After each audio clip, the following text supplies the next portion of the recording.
Hey everyone, back in the day my wife really enjoyed these Radio Shack Electronics Lab Science Fair project kits to try out and make some of these electronics projects, figure out what all the stuff I worked on was, and she was interested in ESP32 and the projects I work on with the different ESP32 components.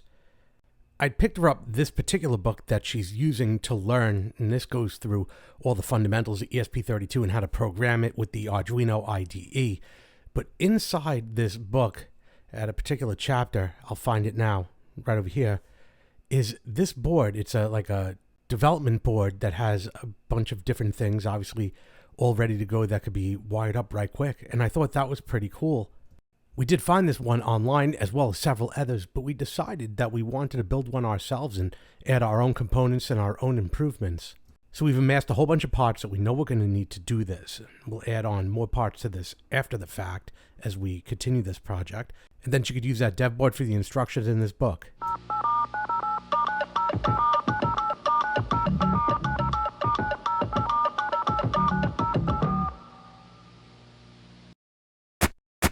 Kick things off with the Proto board. Pick this one up on Amazon. This is 18 by 30 centimeters. Initially in this project, I did use an off-the-shelf ESP32 breakout board. This did change later. Not many people want to make their own board, so I did leave it in the video. In my design, you'd have to tap in this 5 volts over here on the bottom of the board to the power supply, obviously yet to be installed. This board doesn't have a whole lot of space for doing that, but wanted to point that out anyway. It comes with a ribbon cable and a screwdriver and some other stuff as well, some standoffs. This is one of those starter pack bundles that you use to get going. It's just got a whole bunch of parts that we needed, so we just picked it up. It's got this power supply that we are going to take advantage of. This small breadboard we're going to use, assorted LEDs, these pins, resistors for current limiting, jumpers we don't need, jumpers we do need, push buttons, capacitors, ICs and transistors, passive active speakers and potentiometer, diodes and photocells, and some electrolytic caps. That's it. Steffi calls this the Night Rider LED. It's an LED bar, multicolored. It's going to need some current limiting, but we're going to throw it on the board. This is a 4x20 LCD display with an I2C front end. It makes it very convenient with regard to wiring, but for timing, it's a pain in the butt. These particular pins are going to be used throughout the board. These are the ones that the patch cables fit into, so I've chosen them for that purpose. This is your various pre-cut jumper wire kit, nothing special. We were going to kick this off with the M4 standoffs going in the corner of the board, but it turns out that these were actually M3. They weren't going to fit, so we had to pick up a set of M3s as well, and it's just as well we did. So it's good. Is that high enough? That should be sufficient for the board. Good job. Look at that. So it stands off nice. Wherever this goes, we're going to be fitting this power supply under it off to the side so that we can provide some sort of power source for the project. Now, we're going to have 3.3 volt power and 5 volt power available with USB and through a socket here. This doesn't fit. I have a file that'll bring that out to 3 mil. That's not a problem at all. This line is 3 mil, and you can see it's falling just short of that line, right? Oh, no, it's the same thing. There we go. You can see now it fits just fine. Okay. So I'm going to do that to all of them.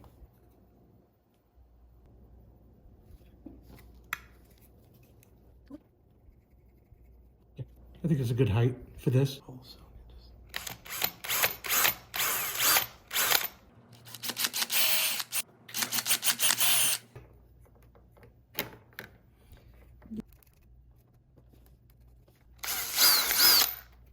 to the left, off a hole, right? Instead of putting that one in, we can put this one in and have the extra stabilization. Same thing for this and this. Yeah, good idea. We can do that. Okay. Yeah, that's much more support. There's power supply. There's ESP32. We'll have 5 volts coming back up into the 5 volt port of the ESP32. And then this will generate 5 volts and 3 volts for the entire unit. Just plug USB and you're done. The 3 and 5 volt pins for the power supply come through the Proto board. Ground and 5 volt has already been soldered in up to the top, and as we turn it over, I have a ground that's running the length of the board, and then we got 5 volts, and we got 3 volts, and this would solder in and drop on just like that. Running changeovers, I decided to make my own ESP32 board, which means a lot of soldering. A lot of soldering. Steffi painstakingly sized these labels off of pinout picture. So these actually match up. I have to align them. I'm going to put some clear tape over them first. Power and ground is wired in.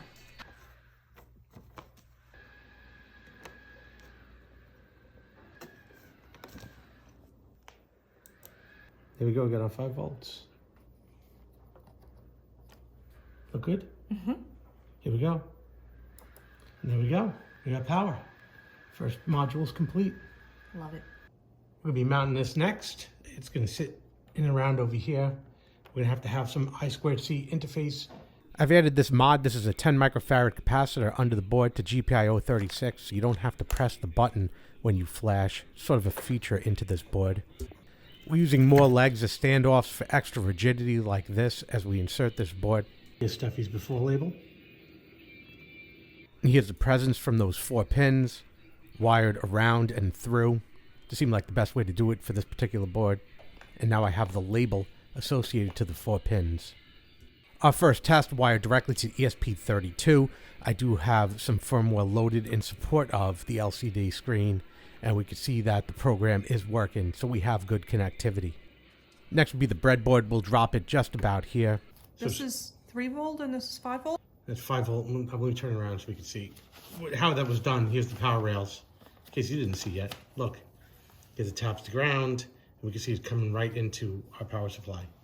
So that's done. Very nice. Look how pretty.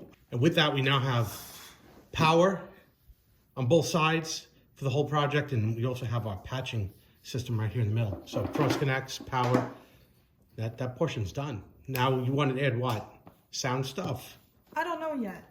Okay. I'll pick something out of the box. We're going to put these 2 speakers in next, and one of them is passive, one of them is active. See, one of them's got circuit boards and stuff on the bottom. Oh, there it is. May I? Yeah, you want to find a nice bond? Go ahead.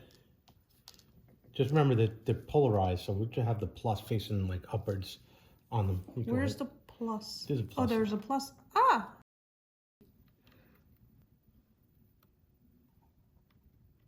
Well, these still need to go in, and the question is, do these go here? That's a possibility. Let's figure it out. The button will need 2 for each. Don't really need to be labeled though. Yeah, it should be easily enough space to accommodate them. There we go. We got the holes. Okay, turning it over to you. You're in charge. Put them in. Okay. Do that 7 more times. Yeah, look at that. We got buttons. And that'll go in tonight. Looking good. I have to show the picture of little eyeballs that we added here. This is your distance sensor. Mounted like that. So I'm gonna have to add some connectors here for that. Why there and not here? Wherever. I mean, here would be kind of, yeah, I guess that'd be fine. We added some LEDs and whatnot. Nothing's in, so we gotta hold it. These are those multicolored LEDs, 4 pins, these 2. Conventional LEDs, 7-segment display. What is this, the Knight Rider bar? Yeah. Cool, there's like 1 million hours of soldering later and a redesign on the electric. We've got the buttons and they all got connectivity. I started doing this daisy chain thing. I don't know where I'm going with that. We do have Steffi's Knight Rider LEDs here and 7-segment display that I do have multiplexed in this chip right here, but it's a standard multiplexer for a 7-segment display. And I have these LEDs are in as well as these multicolored LEDs. I still have one little gremlin here I have to solve for this. We got our distance measurement. This is an ultrasonic distance measurement, temperature, humidity, barometric pressure sensor, and then of course the screen. But the thing that I changed here was the power. So now power is all done for these permanent devices behind the scene, and to turn devices on and off, you just have to connect these jumpers to turn them on and off, so we don't have to run power to each one of these things. So we got jumper for this one, jumper for that one, jumper for that one. Ended up being 2 jumpers for this one. One serves the chip, the other one serves the 7-segment display, because this is it's common cathode. I think it's common cathode, this one. So the power goes to here, and then all of these are grounded to the chip. So I have actually cut the power to that. It's just backwards, and I would have liked to have it, but you got some like that, some you don't.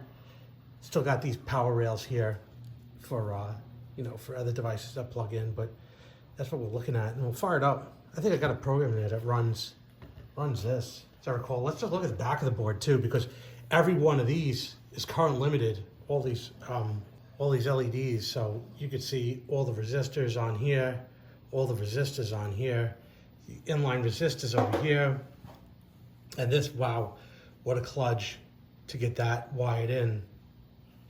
But you can see all the power services that are ran in support of those jumpers, so you don't have to run power for the devices. So it was a big job to wire all this in. Certainly when I turn this on, because of the type of 7-segment display, we'll see the test program's inverted. Just supposed to be one dash moving around to do the test pattern, but they're all on and one dash shuts off. So we'll see that now. So you can see one dash is missing. That circles the whole thing, which is the opposite of the desired effect, but still good enough. You know, when I got that program that I saw to test this thing, didn't consider that at the time. And we can see here that if I wanted to remove power, generally don't do this with the power on, but I could just remove the jumper, and power could be applied to a device by plugging in a jumper. It's the same for these and whatnot. I just thought that's easier, less clutter. And I have some test cables in here, so I could test out LEDs, you see, like that. And obviously we could test out all these. They all work. These are actually multicolored. That's pretty cool, but that's where we are. Now, I have tasked the wife with sitting with me and labeling all these. This label's no good anymore because we no longer have to call out power. So we're gonna redo this label and then redo every other label. Before we reprint these labels, I do want to find out what they are on the bus and annotate it on the label. I want to make sure this is a certain value on the bus and this is a certain value on the bus, and I know what it is. So when we get another device, that we know that that device is not going to step on it. If we plug it into the breadboard, we get a third device here. So we're going to annotate that for the space we're going to save. So we're going to connect one I2C device at a time and just run scanner and determine what the address is of the device. That way we could annotate it to the label. So we found our display on address 27 using the program. We're going to annotate that on the label. Now we're testing the temperature barometric pressure sensor.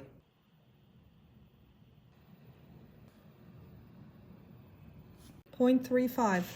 0.35 it is.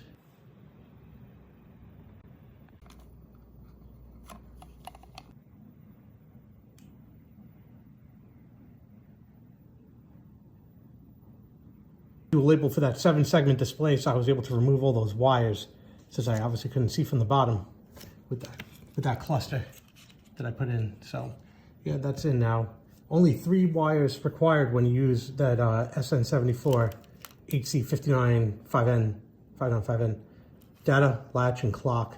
So we have enough. The wife wants to actually run something at this point and leave the labeling and the other stuff for later. And we're going to do something where we could, you know, we're not going to go crazy. We're just going to take a couple of components and just mix them together to do something. So we have to plan out what do you want to do before we get into it. So imagine you want to do something with the screen. Mm-hmm. Okay. Nothing crazy. What other component? You got the screen, the temperature sensor, the speakers, active and passive. You have your distance measuring. We're not going to do stuff with LEDs. So Steffi is merging the LCD program with the BME example program for temperature and humidity and pressure. She's doing a little typesetting right now, and she's getting close. Look at that. Did you hit send? Mm-hmm. Should get the rest of the artifacts out of there. We'll see what happens, but yeah. Both I2C interfaces, so they're both hooked up right here through the patch, through there. And, oh, looking better. We figured it out, got all the typesetting done, and look at that. There we go, wife's first program, it's official. The next day, the wife is not done. Now she wants an alarm to go off should the temperature reach a certain threshold, sitting around, what, 23 degrees centigrade. So I guess if we try and heat that up to 24 degrees or 23.5 degrees, we should have an alarm go off, right? Blow on it, get it to 24.2.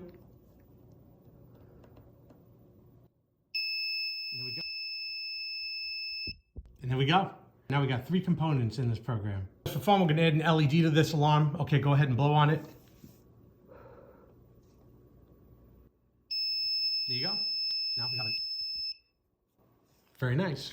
We get actual feedback in centimeters of how far away our hand is from the sensor.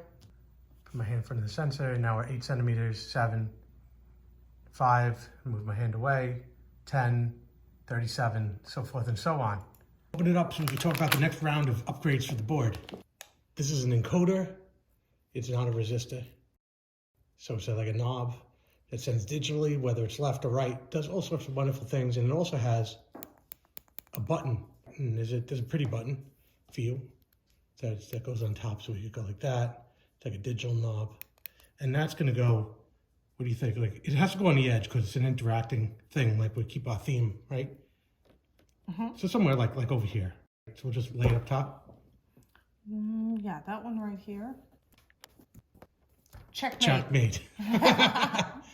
We also have a step motor and a step motor driver. And the step motor height is such that it sits perfectly under the board. So we could drill appropriately to get it in a location. And I'm thinking under the board, hanging off the end, you know, somewhere under here. And then the driver board we could also have under the board, except for the fact that there are LEDs, which begs the question, should we have it so the LEDs are visible? But I have a question. Yeah, go ahead. Now. If you do that, right, and you have it like, let's say like this, what do you put on there? There's like any type of rod that has a small set screw that you connect that could turn the motor. They do all sorts of things. There's all sorts of things you can connect to it. But will there still be enough room to connect something? If I drill out the size of this outer diameter, and then I can make this thing flush to the board, and this whole piece will stick out. So there'll be enough to work with, no doubt. And then finally we have this, which we agreed would be off board. We'd have like a board standing off that we'd bolt on, and that way you'd have the free movement of the servo. I mapped out and drilled the holes. I was able to fit the motor flush mount, and I have the board next to it. Everything was installed. I ran a small program. Forgot that there was power, so I had to route the power through the breadboard to do the testing. Now I have power that's run like the other components. I have a jumper there, and now everything's working fine. Now I've made a hole for our next component. Fits right in.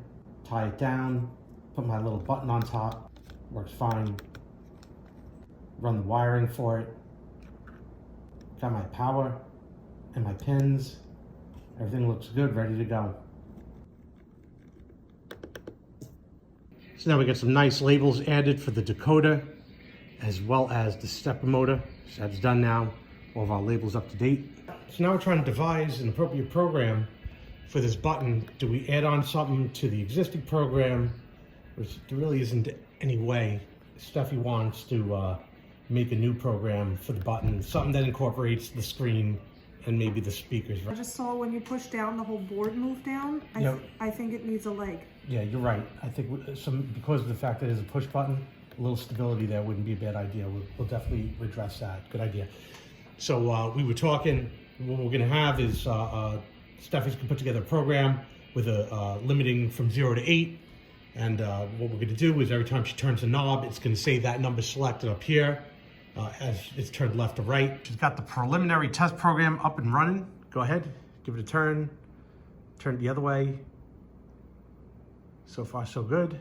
Click the switch, again, nice.